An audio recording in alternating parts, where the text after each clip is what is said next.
أشهد أن لا إله إلا الله أشهد أن محمدا رسول الله أشهد أن محمدا رسول الله حي على الصلاة حي على الصلاة حي على الفلاح حي على الفلاح الله أكبر الله أكبر لا إله إلا الله اللهم صل وسلم على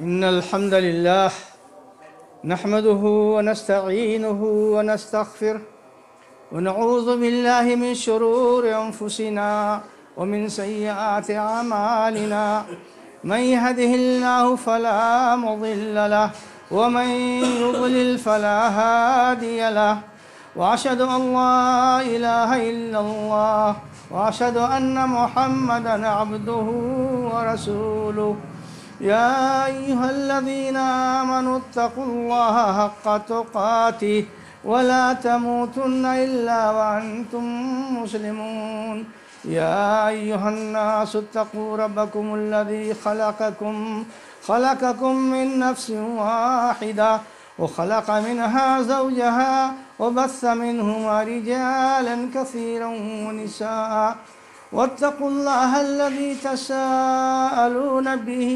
والأرحام إن الله كان عليكم رقيبا يا أيها الذين آمنوا اتقوا الله وقولوا قولا سديدا يصلح لكم أعمالكم ويغفر لكم ذنوبكم ومن يطع الله ورسوله فقد فاز فوزا عظيما أما بعد فإن خير الحديث كتاب الله وخير الهدي هدي محمد صلى الله عليه وسلم وشر الأمور محدثاتها وكل محدثة بدعة وكل بدعة ضلالة وكل ضلالة في النار أعوذ بالله السميع العليم من الشيطان الرجيم بسم الله الرحمن الرحيم ومن يطع الرسول فأولئك مع الذين أنعم الله عليهم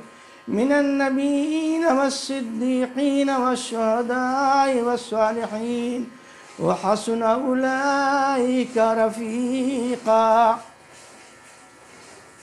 برادران اسلام و حاضرین جمعہ،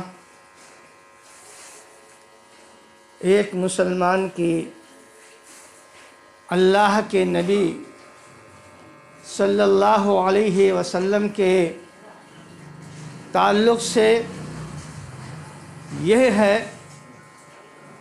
کہ آپ کے اوپر ایمان لانے کے بعد،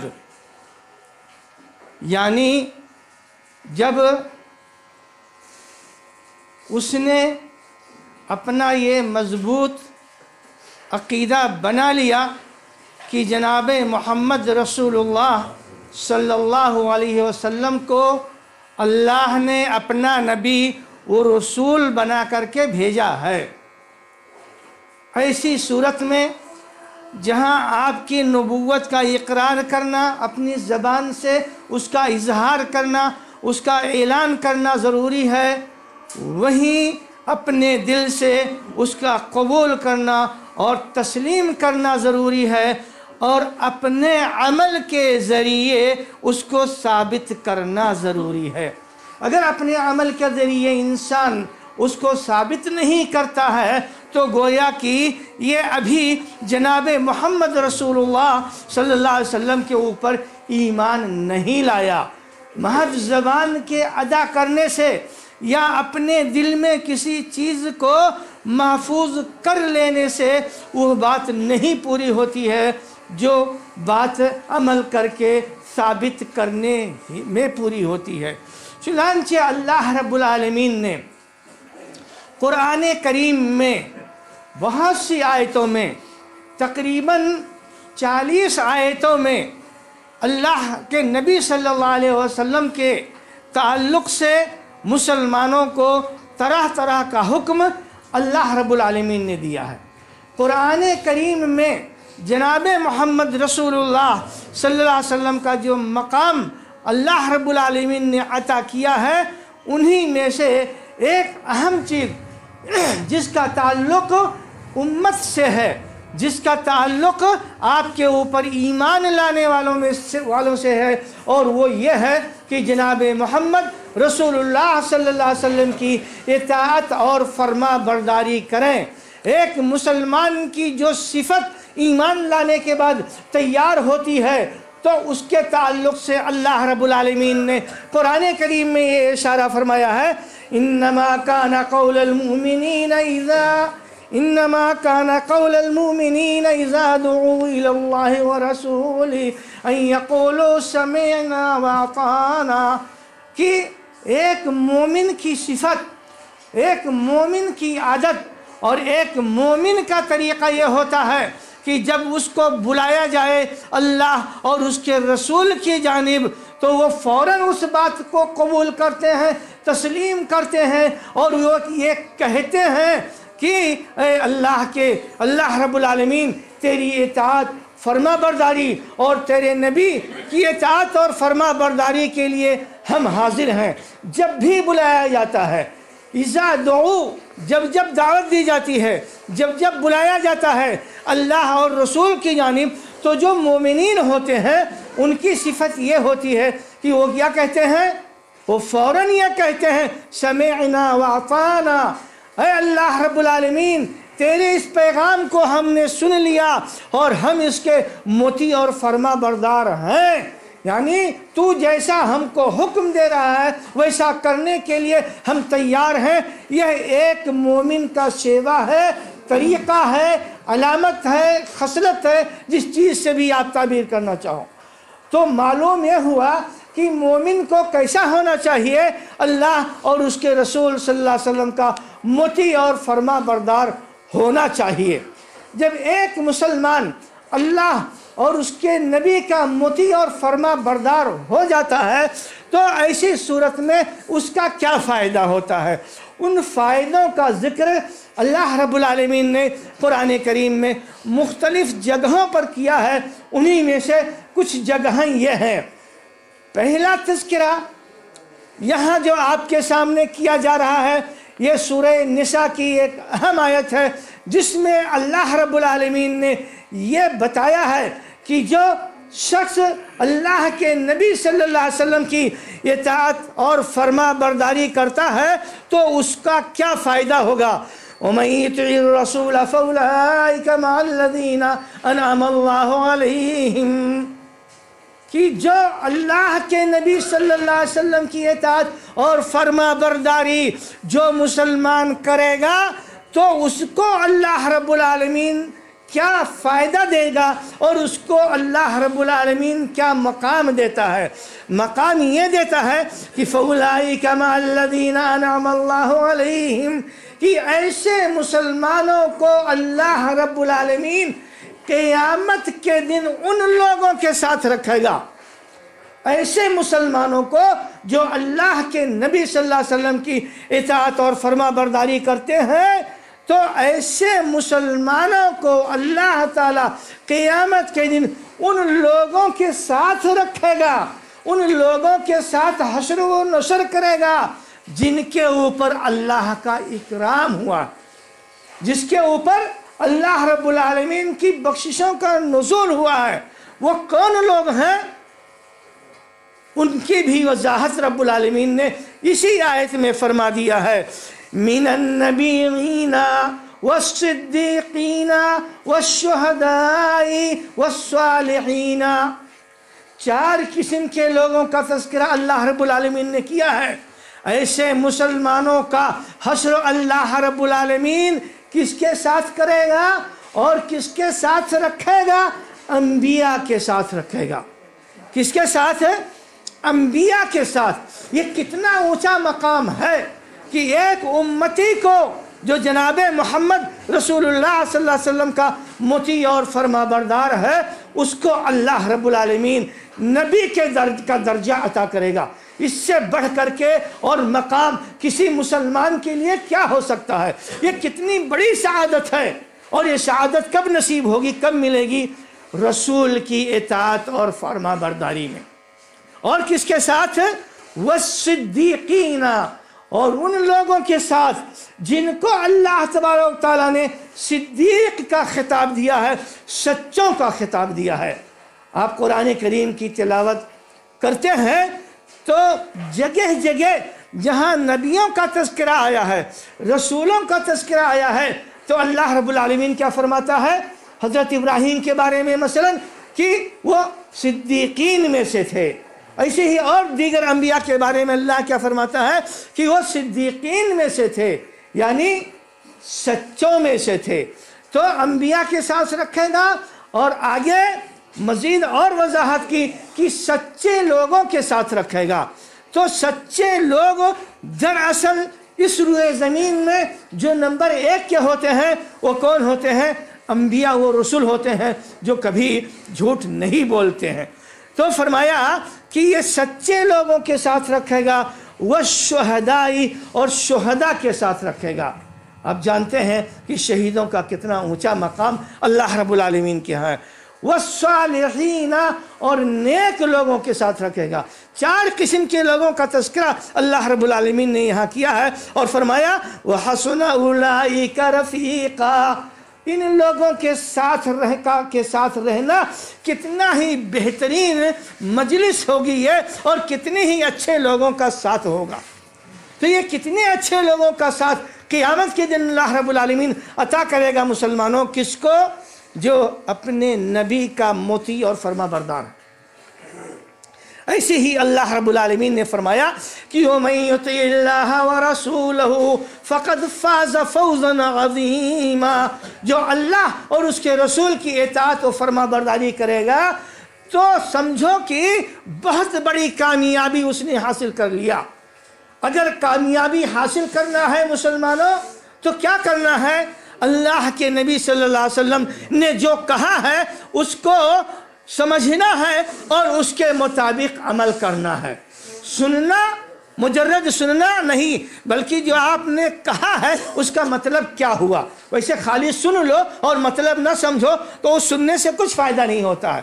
تو نبی کی باتوں کو دھیان سے سننا، یعنی آپ نے جو کہا ہے اس کو سمجھنا کہ آپ نے کیا حکم دیا ہے، آپ کے کہنے کا مقصد کیا ہے، جو امت کو جو خطاب کیا ہے اللہ کے نبی نے، تو اس میں کیا معنی مفہوم ہے، اور اس کے بعد اس کے مطابق عمل کرنا۔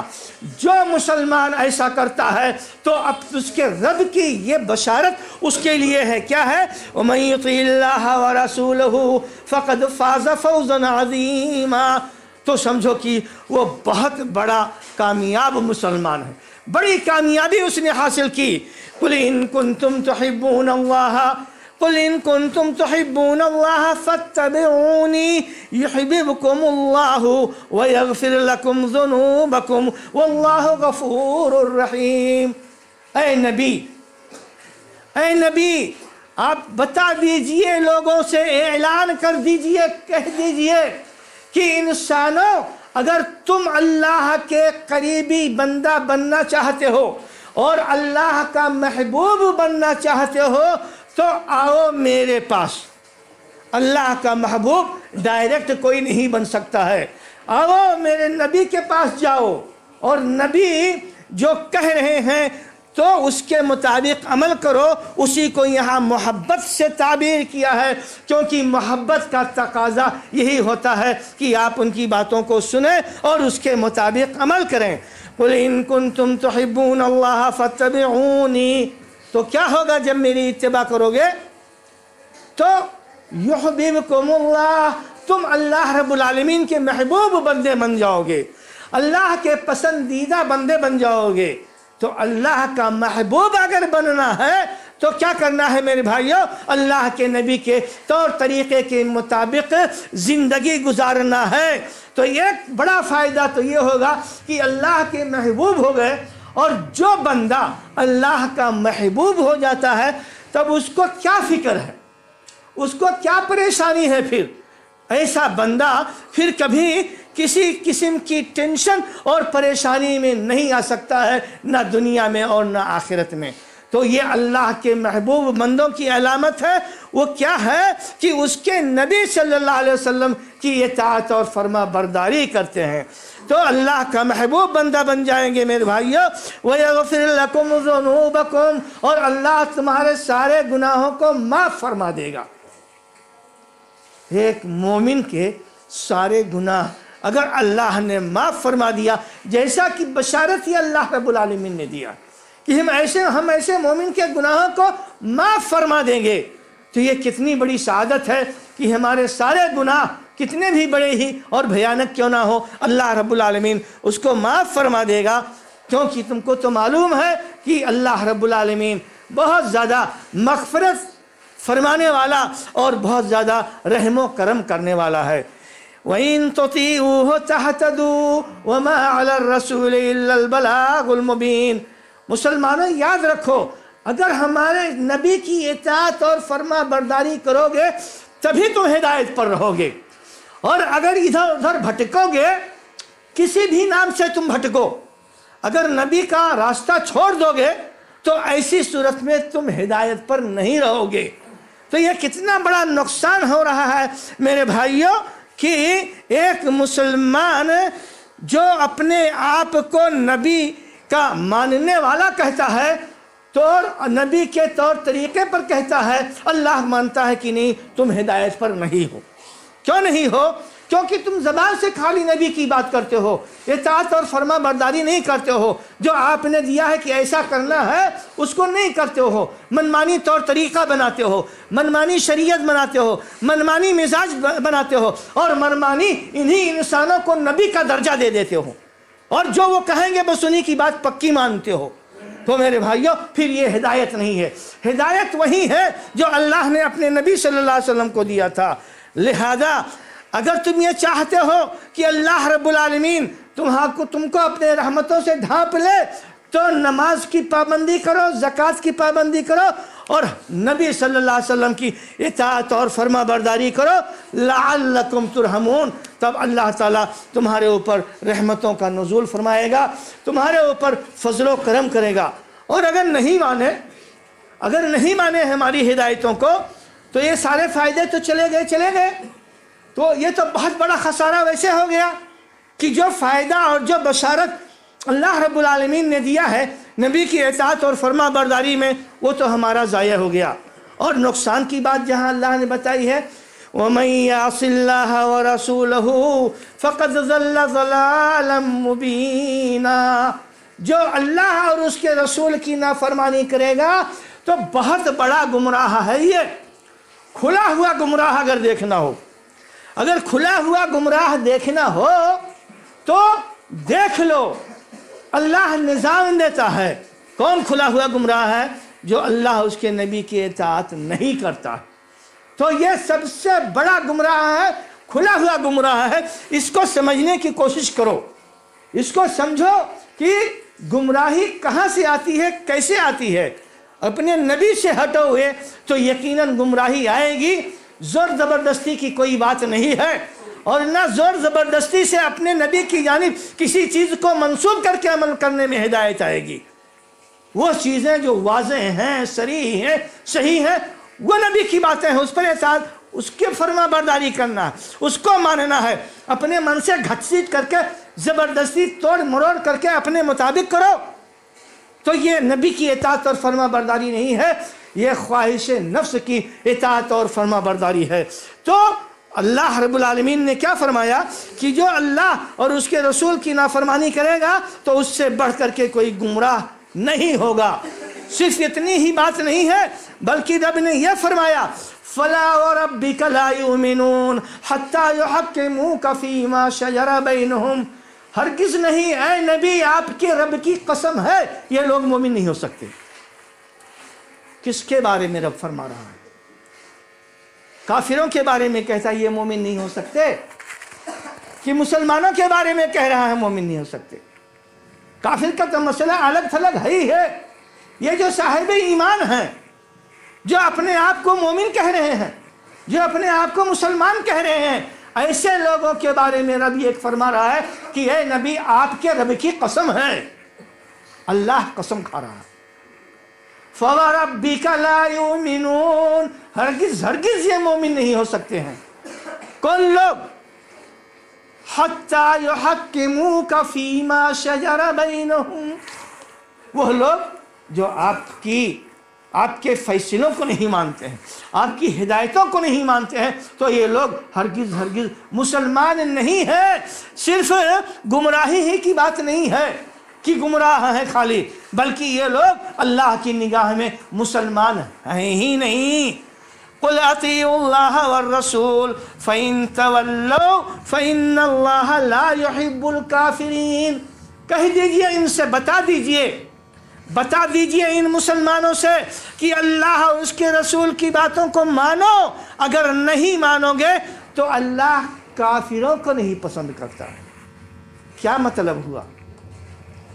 خطاب اور باتیں صاحب ایمان کے تعلق سے ہیں، اور رب فرماتا ہے کہ اللہ کافروں کو نہیں پسند کرتا ہے، تو گویا کہ یہ اللہ کی جانب سے ٹائٹل مل رہی ہے کہ تم کافر ہو، مسلمان نہیں ہو، گمراہ ہو، کھلا گمراہ، اور صاحب ایمان نہیں ہو اللہ کی نگاہ میں۔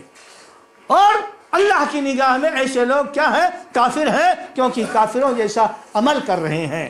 تو میرے بھائیوں، یہ کتنا بڑا نقصان ہو رہا ہے ایمان لانے کے باوجود، لہذا حکم ہو رہا ہے رب العالمین کا، یہ آرڈر ہو رہا ہے ہمارے آپ جیسے لوگوں کے لیے جو نبی کی اطاعت اور فرما برداری کے بجائے معلوم نہیں کہاں ادھر ادھر گھومتے ہیں، اور کس طرح کے لوگوں کی جانب، کتنے لوگوں کی جانب اپنی نسبت کرتے ہیں کہ ہم نبی کے تو نہیں، ہم ان کے مطیع اور فرما بردار ہیں۔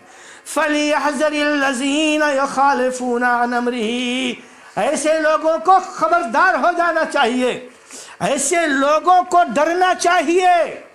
کیسے لوگوں کو؟ ایسے لوگوں کو جو یخالفون عن امرہ، جو اس نبی کے حکم کی مخالفت کرتے ہیں۔ منمانی شریعت بناؤ اور کہو میں تو سنت پر عمل کرتا ہوں، ایسا نہیں۔ نبی کا جو حکم ہے اس کی مخالفت سے مسلمانوں متنبہ ہو جاؤ، ڈرو، خوف کھاؤ اللہ رب العالمین سے، اللہ کی گرفت سے اور اللہ کی پکڑ سے۔ فَلْيَحْذَرِ الَّذِينَ يَخَالِفُونَ عَنْ أَمْرِهِ أَن تُصِيبَهُمْ فِتْنَةٌ، ورنہ اس بات کا خطرہ ہے کہ تم کو اللہ تعالیٰ فتنے میں، آزمائشوں میں مبتلا کر دے، اور اس سے بڑھ کر کے فتنہ کیا ہو سکتا ہے کہ ایک مسلمان اپنے نبی اور رسول کے طور طریقے کو نہ جانے۔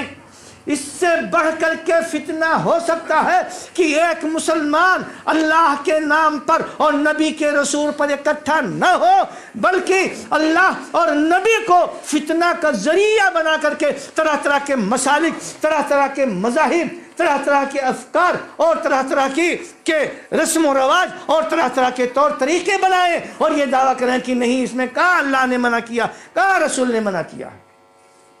جب اللہ اور رسول نے اس کا ذکر نہیں کیا شریعت میں تو یقیناً وہ ممانعت میں داخل ہے۔ جی ہاں میرے بھائیوں، متنبہ ہو جاؤ مسلمانوں، سیدھے اللہ اور اس کے نبی کے پاس آؤ۔ اللہ نے تم کو کتاب دیا ہے، واپس آؤ اس کتاب کی جانب، ڈھونڈو اپنے مسائل کو۔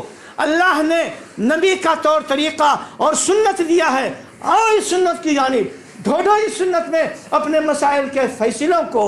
جی ہاں، ورنہ اگر ایسا نہیں ہوا تو یقیناً یہ مخالفوں کا طریقہ ہوگا۔ فَلْيَحْذَرِ الَّذِينَ يُخَالِفُونَ عَنْ أَمْرِهِ أَن تُصِيبَهُمْ فِتْنَةٌ، بہت بڑی آزمائش میں ہے مسلمان، دنیا کے بہت بڑی آزمائش میں ہے۔ یہ ایک کلمہ پر جمع نہیں ہو سکتے ہیں، یہ متحد نہیں ہو سکتے ہیں۔ یہ متحد نہ ہونا یہ کیا ہے؟ یہ بہت بڑا فتنہ ہے. یہی وہ فتنہ ہے جس نے مسلمانوں کو پوری دنیا میں کمزور بنا دیا ہے، ذلیل بنا دیا ہے، ان کے نظام کو تہوبالا کر دیا ہے، دوسروں کا محتاج کر دیا ہے، دوسروں کے سامنے ان کو جھکا دیا ہے. کیوں؟ اس لیے کہ تم نے نبی کا طریقہ چھوڑ دیا. زور زبردستی نہ کرو اور الٹے دماغ مت گھماؤ. نبی کی باتوں کو توڑ مڑوڑ کے نہ پیش کرو، کیونکہ یہ بھی اسی میں داخل ہے، بلکہ اس سے بڑھ کر کے ہے. نبی کی باتوں کو اپنی طرف موڑو، اس میں طرح طرح کے عیب نکالو، طرح طرح کے نقص نکالو اور طرح طرح کا معنی اور مفہوم بیان کرو. ایسا نہیں ویسا، ویسا نہیں ویسا. فَلْيَحْذَرِ الَّذِينَ يُخَالِفُونَ عَنْ أَمْرِهِ أَن تُصِيبَهُمْ فِتْنَةٌ ورنہ أَوْ يُصِيبَهُمْ عَذَابٌ أَلِيمٌ، یا تو دردناک عذاب میں مبتلا کر دیے جاؤ گے. دردناک عذاب کی بشارت بار بار اللہ رب العالمین جہنم کی آگ سے دیتا ہے. تو یہ دنیا کی بات ہو گئی اور وہ آخرت کی بات ہو گئی. نبی کی اطاعت اور فرمانبرداری اگر ہم نے اپنی زندگی میں نہیں ڈالا میرے بھائیوں، تو نقصان، یہ ہمارا بہت بڑا نقصان ہو رہا ہے، جس کی وجہ سے ہم ذلت میں ایک دم، ہم سے زیادہ ذلیل اب دنیا میں کوئی نہیں رہ گیا. اور نتیجتاً آخرت میں کیا ہوگا؟ آخرت میں جو انجام ہوگا سو اس کا منظر اللہ رب العالمین نے کیا بتایا ہے. یوم یعض الظالم علی یدیہ یقول یا لیتنی اتخذت مع الرسول سبیلا یا ویلتی لیتنی لم اتخذ فلانا خلیلا لقد اضلنی عن الذکر بعد اذ جاءنی وکان الشیطان للانسان خذولا. ظالم، یہ ظالم جو نبی کی اطاعت اور فرما برداری دنیا میں نہیں کیا تھا، یہ ظالم اس دن حیرت، افسوس میں اور حسرت میں اپنے دانت سے اپنے ہاتھوں کو کاٹے گا. یہ ظالم قیامت کے دن کیا کرے گا؟ یعض الظالم علی یدیہ، دونوں ہاتھوں کو نوچے گا مارے افسوس کے اور کہے گا کاش کی میں نے بھی نبی کا طریقہ اختیار کر لیا ہوتا. یا لیتنی اتخذت مع الرسول سبیلا، ہائے افسوس، کاش کی میں نے بھی اپنے نبی اور رسول کا طریقہ اختیار کیا ہوتا. یا ویلتا لیتنی لم اتخذ فلانا خلیلا، ہائے افسوس، کاش کی میں نے فلاں کو اپنا دوست نہ سمجھا ہوتا جن کی باتوں میں آ کر کے میں نے نبی کا طریقہ چھوڑ دیا.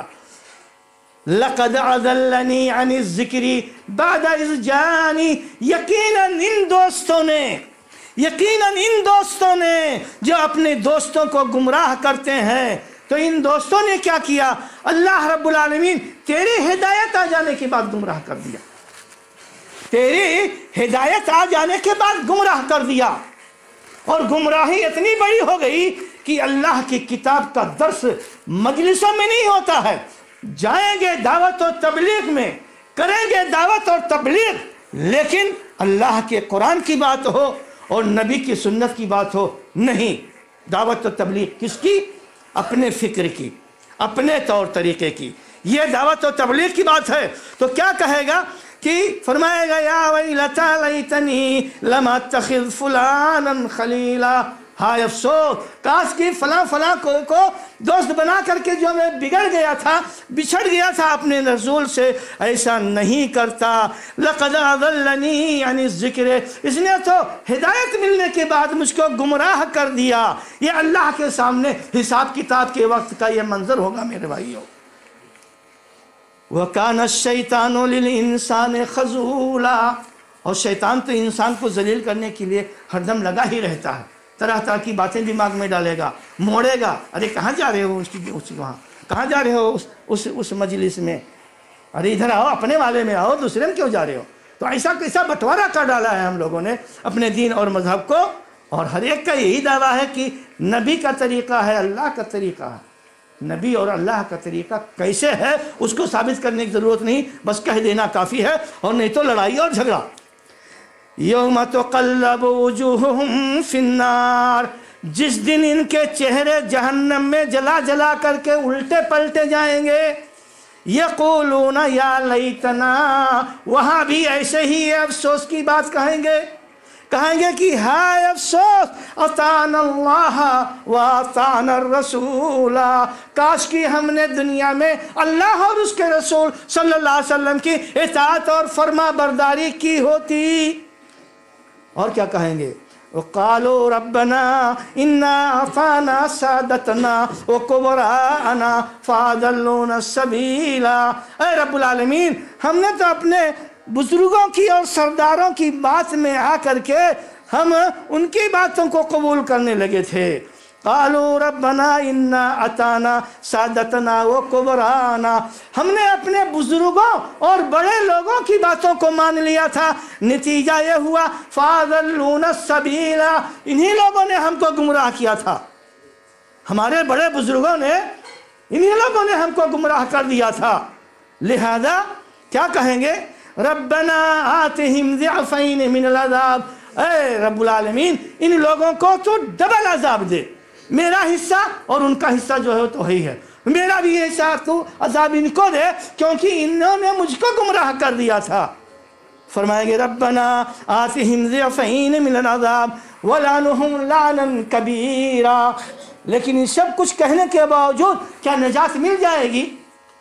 نجات تو نہیں ہے، چاہے جتنا وہاں جا کر کے اللہ رب العالمین کے سامنے بہانہ مارو اور چاہے جتنی اپنی جو ہے اپنا دماغ لگاؤ، کام چلنے والا نہیں میرے بھائیوں۔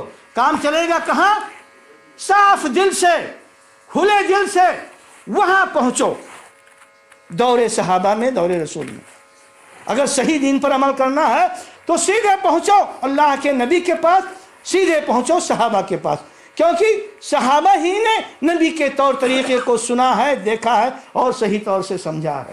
اللہ رب العالمین سے دعا ہے کہ اللہ رب العالمین ہم تمام مسلمانوں کو سمجھ عطا فرمائے، رب العالمین ہمارے دل و دماغ کو ایمان کی روشنی سے منور فرما دے، رب العالمین جناب محمد رسول اللہ صلی اللہ علیہ وسلم کا حقیقی معنوں میں مطیع اور فرما بردار بنا دے، رب العالمین اللہ کے نبی صلی اللہ علیہ وسلم کے طور طریقے کو سمجھنے کی مطابق سمجھنے اور اس کے مطابق عمل کرنے کی توفیق عطا فرما، رب العالمین ہماری گناہوں، غلطیوں، کوتاہیوں اور کمیوں کو، کاہلیوں کو اللہ رب العالمین معاف فرما دے۔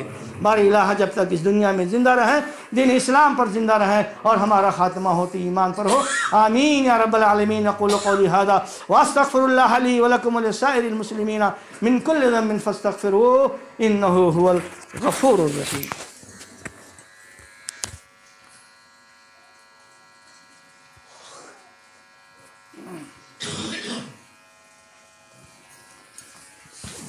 الحمد لله نحمده ونستعينه ونستغفره ونعوذ بالله من شرور أنفسنا ومن سيئات أعمالنا، من يهده الله فلا مضل له ومن يضلل فلا هادي له، وأشهد أن لا إله إلا الله وأشهد أن محمدا عبده ورسوله، إن الله وملائكته يصلون على النبي يا أيها الذين آمنوا صلوا عليه وسلموا تسليما، اللهم صل على محمد وعلى آل محمد كما صليت على إبراهيم وعلى آل إبراهيم إنك حميد مجيد، اللهم بارك على محمد وعلى آل محمد كما باركت على إبراهيم وعلى آل إبراهيم إنك حميد مجيد۔ عباد الله رحمني ورحمكم الله، إن الله يأمر بالعدل والإحسان وإيتاء ذي القربى وينهى عن الفحشاء والمنكر والبغي يعظكم لعلكم تذكرون۔